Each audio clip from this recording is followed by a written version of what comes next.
Well, I'm going to be taking on the first proper drive this, it's 1984 XJ6. It's been MOT'd, and I've picked it up today. I've driven it perhaps 1 mile from the MOT service station, but I didn't go above 20 miles per hour. So I've not really got to try it out at all. But it felt lovely, but I didn't get to try it out. The car does need a service. I haven't done so yet, and I'm going to be doing so in the next couple of days. But I really just want to drive it, give it a quick drive and see how it feels. And let's just turn it on. There we go. Fired up quite quickly.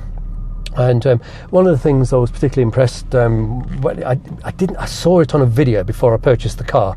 I really wanted to see the oil pressure.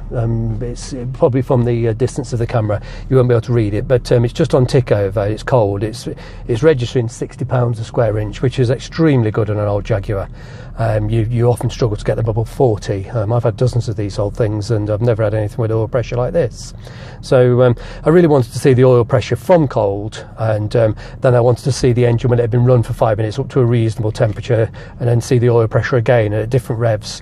And once I saw that, I was quite confident the engine was healthy. And I didn't really know anything of the history of the car, but I was fairly sure that the engine was at least healthy and showed a reasonable oil pressure. So when you rev it slightly, it goes sort of 70, even 80 pounds a square inch, which is most unusual for an old Jaguar. If you're familiar with these, you'll agree with that. So let's just pop it into gear, and I'll take it for a very careful drive. I'm going to be careful because it's not been serviced.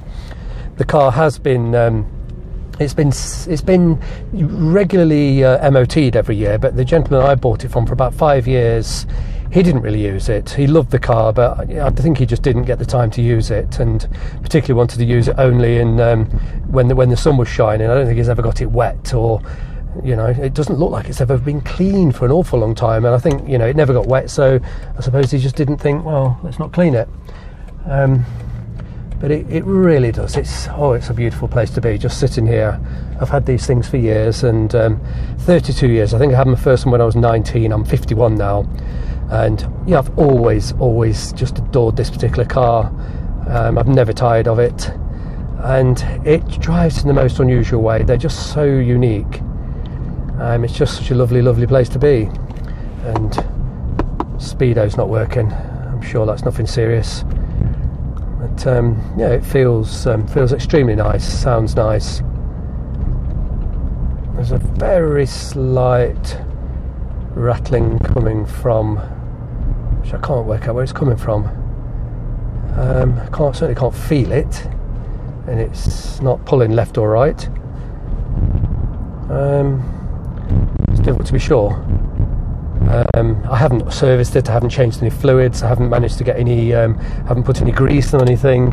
So it needs an awful lot. It could just be a stiff joint or something, but we'll go through that in the next few days and weeks. But I intend to sort of use this car regularly. I intend to sort of service it fanatically, and I'll be filming everything here, and probably not from the passenger seat, but I'll put everything on film, and it should be great fun.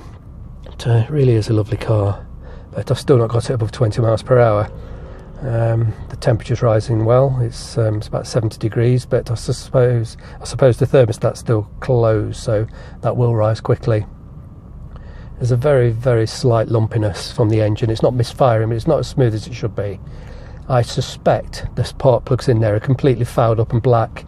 I'm guessing it's only done a few stop and start cold journeys. But I've already bought a brand new set of Champion spark plugs, which are what Jaguar recommend. I'm going to lose that camera. Just hold on to it. And they recommend Champions. So I bought a brand new set of Champions, and they'll be fitted in the next day or so. And I would imagine, a new set of plugs. I've got a new rotor arm. I'd be very surprised if that doesn't improve the idling. But a good few miles on the clock will very, very much be a benefit. Nothing worse for a big car like this, for it to sit around, not do mileage. But, I'm just going to drive it to the petrol station. There's not much air in the tyres, and it feels a bit squashy. And the front one on the driver's side at the front it really does look like it's down to about £15. So I'll pop a little bit of petrol in. Great.